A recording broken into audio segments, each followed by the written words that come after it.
Knowing how to use flashlights in Dead by Daylight is one of the best skills to acquire, and in today's video, I'm going to be teaching you guys everything that you need to know about the flashlight and how to use it. This video will be broken down into separate parts: what flashlights to use and add-ons, how to use a flashlight ordinarily in your matches, how to perform a flashlight save on other survivors, different types of flashlight saves, and finally, we'll leave a couple of bonus ways that you can get some flashlight saves. And if you guys do enjoy this video, make sure you leave a like down below, and don't forget we are live streaming on Twitch right now. If you're watching this in the future, we stream every single day at 12 p.m. Eastern Standard Time except for the weekends, so I'd love to see you guys there. Our goal is to get 100 average again by the end of this year, so hopefully we can hit that, and with your help, we can. So what flashlight should you run and what add-ons are the best to use? Now in the game, there's three main type of flashlights that you're going to be using, with the exception of the special Halloween and anniversary flashlight. The first one is your standard flashlight. This comes with 8 charges, allowing you to have 8 seconds of use. The second flashlight, the sport flashlight or the green one, will give you 8 charges just like the yellow, allowing you for a battery life of 8 seconds. However,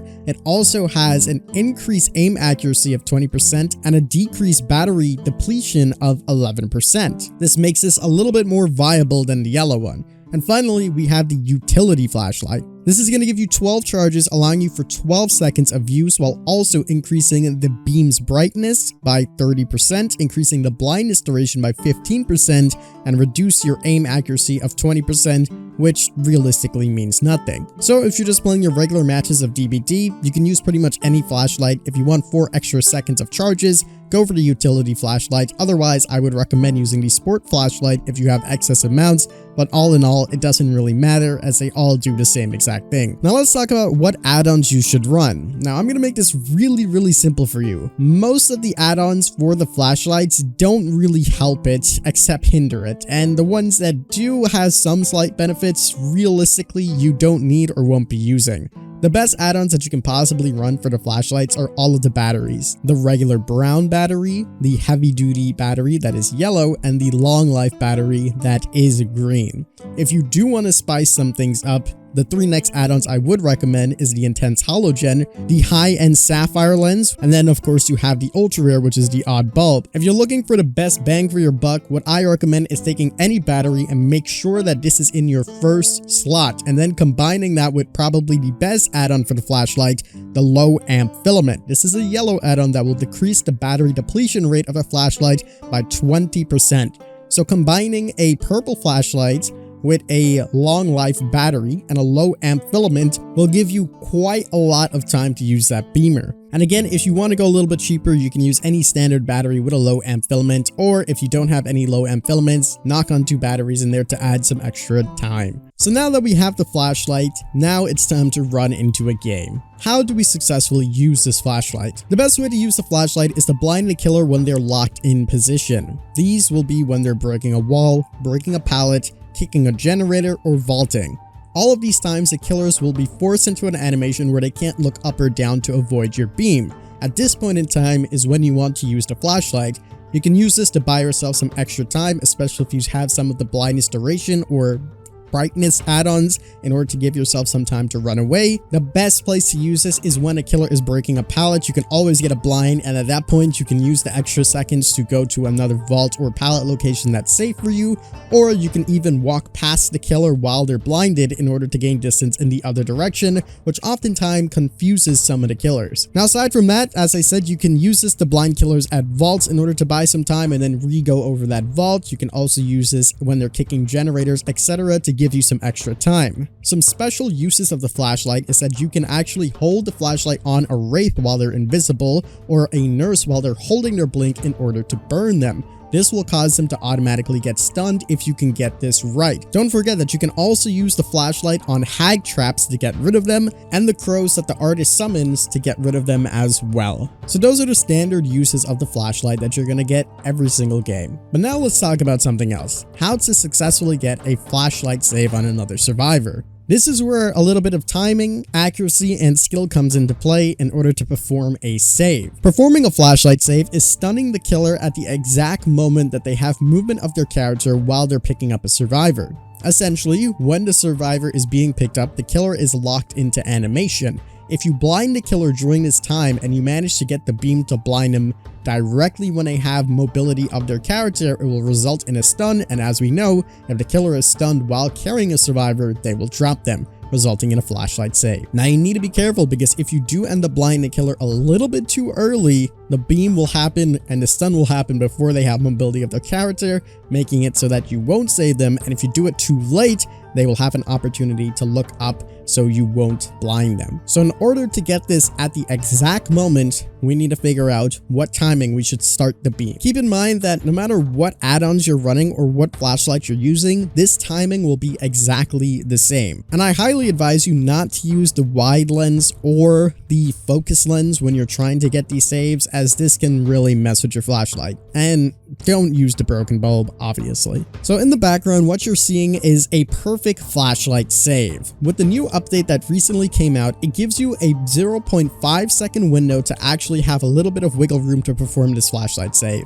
Now, this might not seem like a lot on paper, but trust me, as someone that's been flashlighting so many killers over and over and over, it does make a big difference. You now have a little bit of extra wiggle room, no pun intended, to get the survivor out of the killer's grasp. Now, in the past, to get a successful flashlight save, you would need to start the flashlight right when the killer's hand is right by their head. If you do that properly, you'll be able to get the save. Now, this timing still actually works. However, as I mentioned, you have a 0.5 second gap, so now you can do it just a little bit earlier and still get that flashlight save, which you're seeing in the background. I'm going to go ahead and slow down the gameplay a little bit for you guys, and a general rule of thumb is to aim for the chest on any of the killers. You don't want to aim for their head because it will be a little bit too high, so aim for their chest, and you can always adjust a little bit to move up slightly in order to get that beam focusing on their face. So now in this moment in time, right before the killer's hand hits their face, you can start the beam. So when they're halfway going up to their head and then their position is basically locked, you can start lighting this up. So again, you're trying to get the flashlight to essentially blind them as soon as the killer has mobility. So if you do this properly and with some practice, you'll get it down perfect. Now keep in mind, you can actually get this flashlight save from a long distance and different angles. As long as you're in the killer's FOV, you will be able to get this blind. So you might even be standing left or right of the killer, and you still can get this blind to focus perfectly as long as you're in the killer's line of sight. This is typically represented by a 45-degree cone in front of the killer, and if you can get into that line of sight field of view, you'll easily get this blind. And again, you can get this from decently far away. Just be careful not to be too far, as your beam might not reach. So a good rule of thumb is about 5 to 7 meters is where you want to stay. So I'm going to continue to replay this clip in the background, and you can learn the timing a little bit better on yourself. Keep in mind that you can perform these saves on killers like the Demogorgon or Pyramid Head that don't actually have a face. It still ends up working. Just aim for the chest and a little bit higher than it, I should say, and you're fine. Now keep in mind, you can actually get some blinds through objects. Your character doesn't fully need to be on your screen, like you can be next to an object, things like that. As long as you can see the killer's face, you will be able to get the flashlight save. Now areas that you won't be able to get the flashlight saves are tiny little cracks where you may see the killer, or maybe through like a wall that has a little hole in it. Those are extremely difficult to do, and most of the times they don't even work. If your line of sight is blocked and you're barely seeing the killer's head, chances are you're not going to be able to get that flashlight save. Another thing to keep in mind is that you can do this at different elevations. It doesn't matter. You can be on top of a roof while the killer is down below and you still can get this beam, or vice versa. They can be on top of something and you can be down below and you'll still be able to get this. You'll just need to readjust where you're aiming. A good rule of thumb is that your flashlight will always beam in the center of your screen. So if you can keep the center of your screen directly where the killer's chest or face is, you're going to have a good, easy time of getting that flashlight save. That takes us to our next part, different types of flashlight saves. Now, a regular flashlight save is just when the person's on the ground, the killer picks them up, and you blind them. That's pretty standard, and that's pretty easy to do once you get a hang of it. Now, there's other types of flashlight saves that you can do.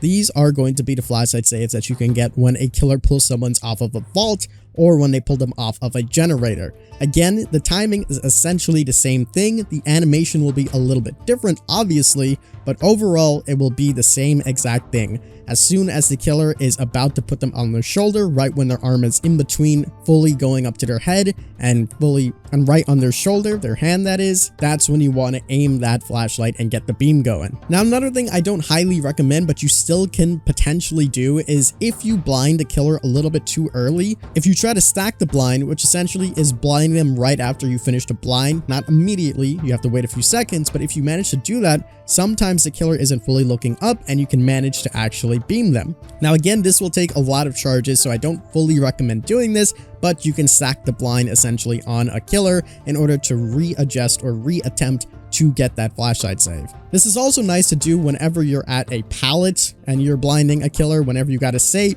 you can always stack the blind, which essentially gives the person more time to run away or gives you more time to run away as well.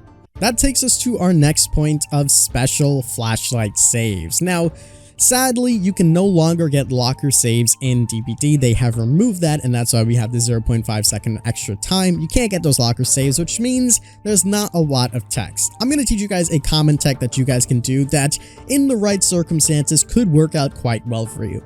So let's say a hypothetical situation. One of your friends or survivor is looping around a pallet. They go to drop the pallet, but the killer manages to get them right before the pallet is dropped, thus meaning they fall in the pallet. Now, the killer's a little bit paranoid because they don't want to pick them up knowing they're in a pallet and there could be someone around. What you can end up doing is grab the killer's attention and start looping around that pallet. Now, the killer is going to try to hit you down, and what you want to do is to drop the pallet on the killer's head while your survivor friend is in the pallet. Once you do that, typically, if done correctly, the survivor will be booted to the other side of the pallet where the killer is at while you're on the opposite side. From here, what you want to do is vault the pallet. This is going to force the killer to pick up the survivor rather than break the pallet, because if they're chasing you, they would want to break the pallet in order to get to you, but by vaulting it, it forces them to pick it up. As soon as you see that pickup animation is happening while you're vaulting, revault the other way and then beam the flashlight. I hope it makes a lot more sense with the gameplay in the background, but that, my friends, is called a CJ tech. Now, this is harder to do in terms of getting the situation correct and making sure that the killer is at the right area and your friend is in the pallet, etc. But arguably, it's kind of like a locked-in stun time. As soon as you're right back over the pallet, you basically wait like 0.2 seconds and you turn the flashlight on. By doing so, it's super easy to get that flashlight save once you're picking up because everyone is basically locked in animation, so it's super useful to do.